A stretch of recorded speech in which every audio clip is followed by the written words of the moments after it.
వృద్ధాప్యం వచ్చిన తర్వాత ప్రతి ఒక్కరూ ఈ పనులను చేయటం వల్ల వారి వృద్ధాప్యం ఆనందంగా, ప్రశాంతంగా ముందుకు సాగుతుంది.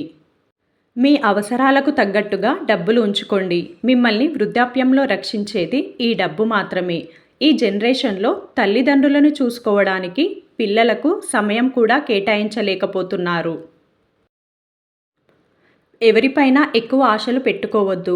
భార్య లేదా భర్త చనిపోయిన తర్వాత ఒంటరి జీవితం నరకంగా అనిపిస్తుంది. అలాంటి వారు ఇంట్లో ఎక్కువగా ఉండకండి. మీ స్నేహితులను కలవడానికి వెళ్ళండి లేదా కాసేపు బయటకి వెళ్ళండి. ఇది మిమ్మల్ని ఆ ఆలోచనల నుంచి దూరంగా ఉంచుతుంది. భార్య వచ్చిన తర్వాత కొడుకు తల్లిదండ్రులను పట్టించుకోవడం తగ్గిస్తాడు. ఇది నిజం. అలా అని పిల్లలు చెప్పిన ప్రతి మాటకు తల ఊపొద్దు. మీరు పెంచి పెద్ద చేస్తే పెరిగిన పిల్లలు మిమ్మల్ని ప్రశ్నించకూడదు. వృద్ధాప్యంలో కూడా మీకు గౌరవం ఇవ్వాలి. మీ గురించి పట్టించుకోని వాళ్ళ దగ్గర మీరు తలవంచవలసిన అవసరం లేదు. ఆస్తులు, డబ్బు ఎక్కువగా లేని వాళ్ళు ఉన్నదానిలో సరిపెట్టుకోవడం అలవాటు చేసుకోండి. ఇది మిమ్మల్ని ఒకరి ముందు లోకువ కాకుండా చేస్తుంది. అలాగే మీ గౌరవాన్ని కాపాడుతుంది. కొంచెం ఆల్కహాల్ తీసుకోండి. ఇప్పటి వరకు కష్టపడినది చాలు. వృద్ధాప్యంలో రాత్రిపూట ఆల్కహాల్ని లిమిటెడ్గా తీసుకోండి. ఎక్కువ కాదు. 30 నుంచి 60 ml తీసుకుంటే సరిపోతుంది. దీనివల్ల మీ శరీరానికి ఉత్సాహం వచ్చి మనసును ప్రశాంతంగా ఉంచి మీ బాధను తగ్గిస్తుంది. ఆల్కహాల్ అలవాటు లేని వాళ్ళు యోగా, ప్రాణాయామం, ధ్యానం వంటివి చేస్తే చాలా మంచిది. ఇది మీ మనసుకు శాంతిని ఇస్తాయి. మీకు నచ్చిన పనులు చేయటం వల్ల మనసు విశ్రాంతి పొందుతుంది. కొంతమంది అల్లుడిని సరిగ్గా పట్టించుకోకుండా అవమానాలు చేస్తూ అనకూడని మాటలు అంటారు. వృద్ధాప్యంలో కోడలు చూడకపోయినా కొంతమంది అల్లుళ్ళు చూస్తారు. కాబట్టి మన టైం బాగుంది కదా అని ఎవరినీ చులకనగా చూడకూడదు. కొడుకు మీ మాట వినకపోతే వదిలేయండి. ఎందుకంటే ఆ వయసులో తల్లిదండ్రుల కన్నా భార్య మాటలే తీయగా ఉంటాయి. కోడలి మీద చాడీలు చెప్పవద్దు. ఇది కొడుకు నుండి తల్లిదండ్రులను మరింత దూరం చేస్తుంది. ఇప్పటికే మీ అప్పులన్నీ తీరిపోయి ఉంటే మీరు చాలా అదృష్టవంతులు. ఎందుకంటే పిల్లల కోసం చేసిన అప్పులను తీర్చలేక కొడుకులు వాటిని తీర్చడానికి ఇష్టం లేక మాకేం సంబంధం అని వదిలేస్తే ఆ అప్పులు తీర్చడానికి వృద్ధాప్యంలో ఇంకా మాటలు పడేవారు చాలామంది ఉన్నారు. ఆరోగ్యం బాగోలేనప్పుడు వెంటనే డాక్టర్ని సంప్రదించండి. ఎందుకంటే కొన్నిసార్లు చిన్న చిన్న సమస్యలు పెద్ద సమస్యలుగా మారుతాయి. అలాగే వృద్ధులు చనిపోయే సమయంలో గౌరవంగా బ్రతకడానికి చేయవలసిన 15 పనుల గురించి ఇప్పుడు మనం తెలుసుకుందాం. మీకు వృద్ధాప్యంలో కూడా ప్రశాంతత, ఆనందం లేకపోతే జీవితంలో ఏమీ లేనట్లే. వృద్ధాప్యం తీసుకునే కొన్ని జాగ్రత్తలు మిమ్మల్ని అనేక బాధల నుండి రక్షిస్తాయి. అలాగే కొన్ని పనులను చేయటం వల్ల ఎంతో సంతోషంగా ఉండొచ్చు. వృద్ధాప్యంలో ఆనందంగా జీవించాలి అనుకుంటే వీటిని తప్పనిసరిగా పాటించాలి. జీవితంలో మిగిలిపోయిన చిన్న చిన్న కోరికలను తీర్చుకోవడానికి ఇది ఆఖరి సమయం. కాబట్టి దేని గురించి ఆలోచించకుండా మిమ్మల్ని సంతోషపెట్టే పనులు చేయండి.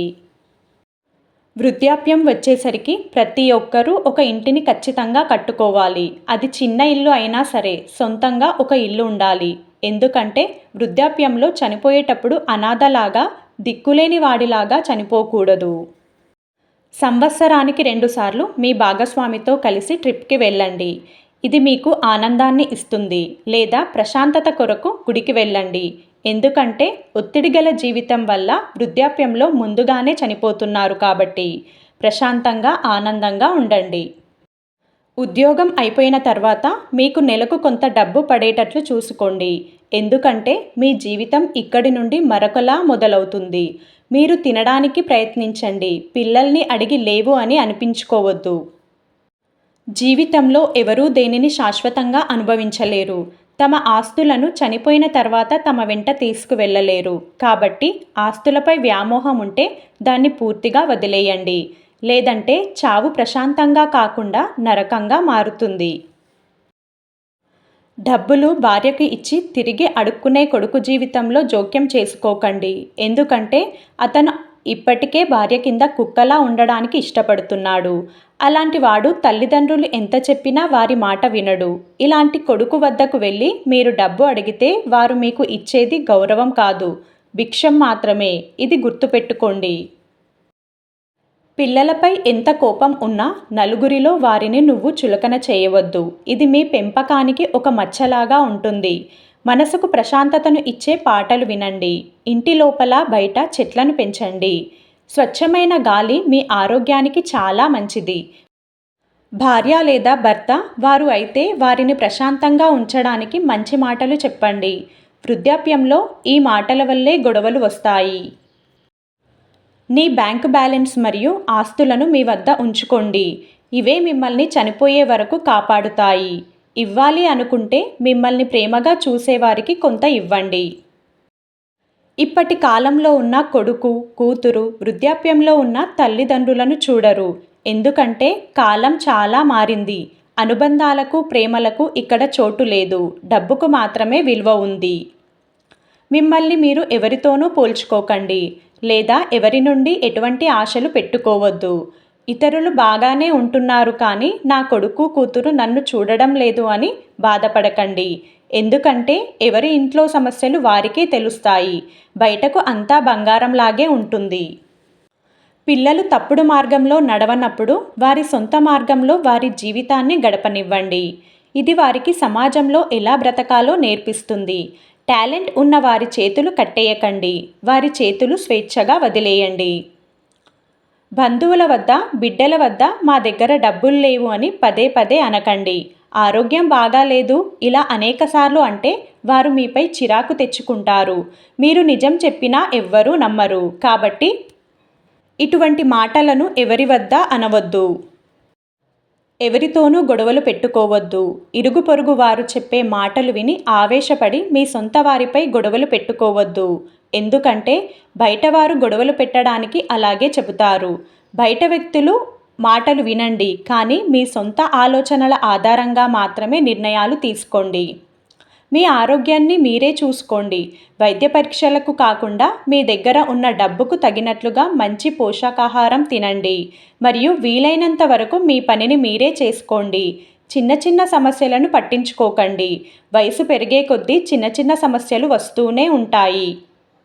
మీ జీవితాన్ని ఆనందంగా గడపడానికి ప్రయత్నించండి మరియు ఇతరులతో సంతోషంగా మెలగండి మరియు ఒత్తిడి లేని జీవితాన్ని గడపండి. మీ భాగస్వామిని తిట్టడం, చులకనగా చూడడం వంటివి చేయొద్దు.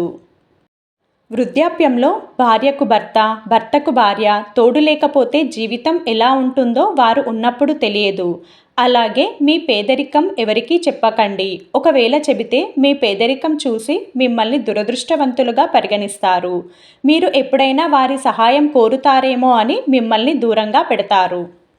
చూశారు కదా, ఈ వీడియో గనక మీకు నచ్చినట్లయితే తప్పకుండా లైక్ చేసి మన ఛానల్ని సబ్స్క్రైబ్ చేసుకోండి. అలానే మరిన్ని వీడియోలు చేయడానికి మన ఛానల్ని లైక్ చేయండి. ధన్యవాదములు.